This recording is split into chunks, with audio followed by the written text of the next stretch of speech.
متابعيه في كل مكان، هارد لك لنادي السيب والتعويض في المواجهات القادمة. أول بطولات الموسم تذهب لمصلحة نادي النهضة. هنا يأتي عمر المالكي، الرجل الذي تسبب بركلة الجزاء وأعطى فريقه ركلة الجزاء التي سجل من خلالها أول أهداف هذه المواجهة. هنا سامي الحسني المهاجم الذي بدأ المواجهة، بينما الرجل الذي لم نشاهده في مباراة اليوم سعيد رزيقي شلهوب يتقدم لاستلام ميداليته.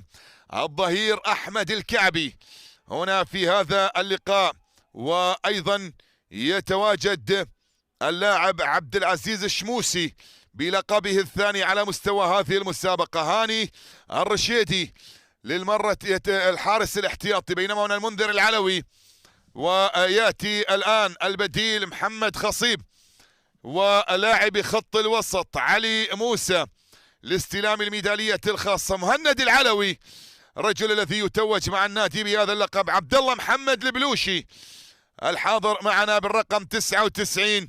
وأيضا الحديث عن اللاعب الذي كان حاضرا في مباراة اليوم ومن خلال أحداث هذه المواجهة، والحديث عن أحمد المطروشي اللاعب المدافع في تشكيلة الفريق. بقية الأسماء تتقدم: علي ضاحي، وهنا أرسني لوكو، والحارس الآخر أيضا الاحتياطي الآخر مع النادي، بالإضافة إلى علي الجابري المدافع الغائب في مباراة اليوم. ناصر الشملي الذي بدأ المواجهة يستلم ميدالية المركز الأول، وبعدها يتقدم المدافع الذي لعب بجواره أيضا. والحديث عن المطروشي مانع سبيت،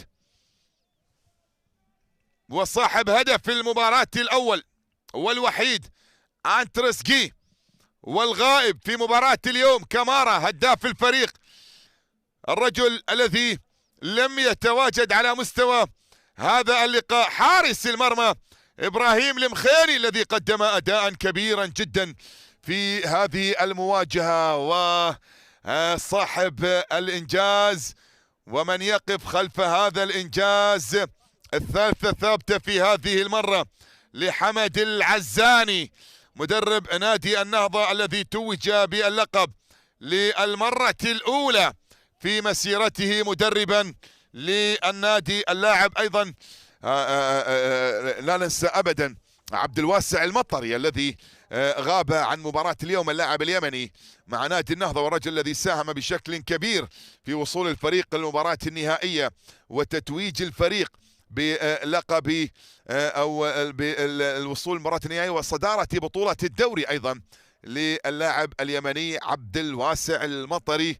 هنا لحظات تبقى خالدة في الذاكرة، ولحظات التتويج تأتي من خلال هذا اليوم التاريخي لكرة القدم في المحافظة على مستوى المدينة، لمدينة البريمي ولسكانها ولمحبين نادي النهضة في كل مكان.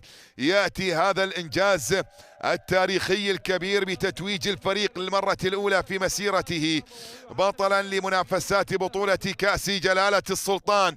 الآن الشيخ أحمد النعيمي قائد وربان هذه السفينة هو من يتقدم لاستلام الميدالية الذهبية، الرجل الذي بذل الكثير والكثير والكثير من أجل النادي يتقدم الآن، وبجواره أيضا يستلم الميدالية الذهبية من راعي المناسبة، ويستعد لاستلام كأس جلالة السلطان للمرة الأولى تاريخيا لنادي النهضة. النهضة إذن بطلا لمنافسات بطولة كأس جلالة السلطان للمرة الأولى في تاريخه هنا في هذه النسخة وعلى حساب نادي السيب. مبروك لنادي النهضة، لعشاقه ومحبيه ومنتسبيه في كل مكان، وللشيخ أحمد النعيمي الرئيس الفخري للنادي هذا اللقب والتتويج التاريخي الأول، وبمزيد من الإنجازات والألقاب